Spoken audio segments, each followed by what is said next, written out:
Hello friends, मैं अभिषेक कुमार समृद्धि IAS के online platform पे आप सभी का स्वागत करता हूं, अभिनंदन करता हूं। दोस्तों, एनआईएएस डीएलएड के बहुत सारे कैंडिडेट जो है हमें लगातार कॉल और मैसेज कर रहे हैं कि सर बीपीएससी टीआरई 4 में जो है एनआईएएस डीएलएड कैंडिडेट को मौका मिलेगा या नहीं मिलेगा। इसको लेकर के चाहे वो बिहार हो, उत्तराखंड हो, उत्तर प्रदेश हो, बहुत सी जगह यानी कि देश के बहुत सारे स्टेट से जो है वो लगातार कॉल और मैसेज आ रहे हैं कि बीपीएससी टीआरई 4 में जो है वो क्या होगा, एनआईएएस डीएलएड कैंडिडेट को मौका दिया जाएगा या नहीं दिया जाएगा। और साथ ही जो है वो सुप्रीम कोर्ट में जो केसेस है, चाहे वो ट्रांसफर पिटीशन हो, चाहे वो रिव्यू पिटीशन हो, या फिर कौशिक दास वाला केस हो, इसको लेकर के क्या अपडेट है, इसको लेकर क्या उम्मीदें जो है लगाई जा सकती है। इन सभी क्वेश्चन को जो है वो लगातार हमसे पूछे जा रहे हैं, चाहे वो मैसेज के माध्यम से हो, चाहे कॉल के माध्यम से हो। तो मैं दोस्तों आप सभी को इसको लेकर के जो है जवाब देने के लिए यहाँ पे इस वीडियो के माध्यम से उपस्थित हुआ हूँ। तो सबसे पहले अगर आप इस चैनल पर दोस्तों नए विजिट कर रहे हैं तो इस चैनल को सब्सक्राइब कीजिए, लाइक कीजिए, कमेंट कीजिए और ज़्यादा से ज़्यादा शेयर कीजिए कि एनआईएएस डीएलएड के मान्यता को लेकर के जब भी कोई बड़ा अपडेट आए तो शीघ्रता से आप तक पहुँच पाए। हाँ, तो दोस्तों हम बात करते हैं एनआईएएस डीएलएड की मान्यता को लेकर के और बीपीएससी टीआरई 4.0 में इसको मौका को लेकर के। तो देखिए, बीपीएससी टीआरई 4.0 का जो लेकर के बात करें तो पहले तो कैलेंडर में था कि अगस्त में दिया जाएगा, लेकिन अगस्त में नहीं आया।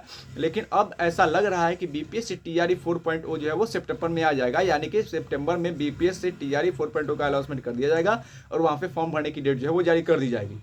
अब है कि एनआईएएस डीएलएड के कैंडिडेट को वहाँ पे मान्यता मिलता है कि नहीं मिलता है, इसको लेकर के।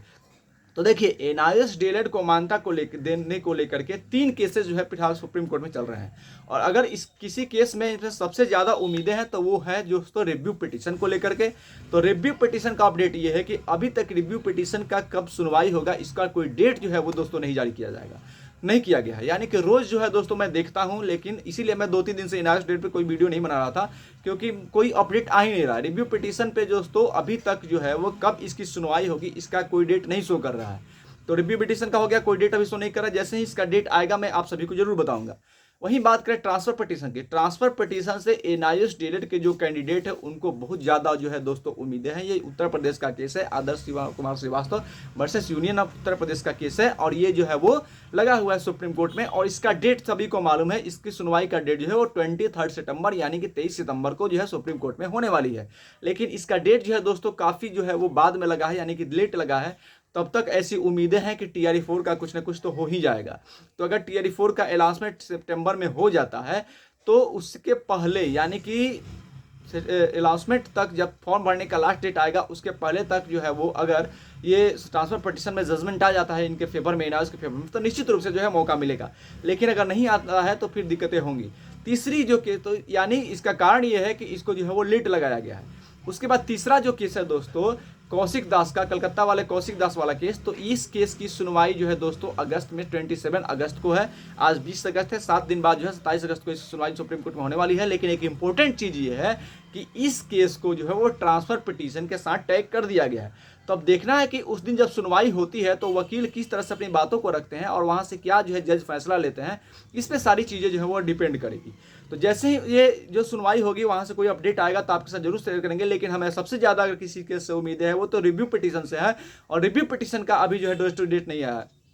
हम उम्मीद करते हैं कि जल्द से जल्द यानी कि सितंबर के पहले वीक में या फिर अगस्त के लास्ट वीक में जो है वो सुप्रीम कोर्ट में रिव्यू पिटीशन का डेट आ जाए। और एक बार इस केस का डेट जो है आ जाता है और अगर सुनवाई होती है तो ऐसी पूरी उम्मीद है कि रिव्यू पिटीशन में फैसला आपके पक्ष में आएगा। और रिव्यू पिटीशन का फैसला अगर एनआईएएस डीएलएड के कैंडिडेट के पक्ष में आ जाता है तो निश्चित रूप से बीपीएससी टीआरई 4.0 में इनको मौका मिलेगा। यानी कि दोस्तों यही सब तर्क है। अगर आपको टीआरई 4 में मौका चाहिए तो रिव्यू पिटीशन का जल्द से जल्द जो है वहाँ पे सुप्रीम कोर्ट में डेट आए और वहाँ पे उसकी सुनवाई हो। अगर सुनवाई होगी तो फैसला बहुत सारे स्टूडेंट्स को, हमें भी उम्मीद है कि एनआईएएस डीएलएड के पक्ष में आएगा। और अगर पक्ष में आएगा तो टीआरई 4 में मौका मिलेगा। नहीं तो दूसरा कंडीशन यह है कि टीआरई 4 में लेट हो और जब ट्रांसफर पिटीशन की सुनवाई हो तो वहाँ पे फैसला आए तब जाकर के मौके मिलेगा। यानी कि यही जो है दोस्तों बन रहा है भूमिका, यानी कि इसी स्तर पर जो है वो टीआरई 4 में मौका मिल सकता है।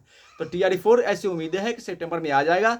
और इस केस की जो डेट है आपको पता ही चल, ट्रांसफर पिटीशन जो है 23 को है, 27 को जो है कौशिक दास वाला है और इसका जो है अपडेट अभी तक आया नहीं है। तो दोस्तों ये अभी तक का अपडेट है एनआईएएस डेट मान्यता को लेकर के। इसके बाद जैसे कोई बड़ा अपडेट आएगा आपके साथ जरूर शेयर करेंगे दोस्तों। धन्यवाद।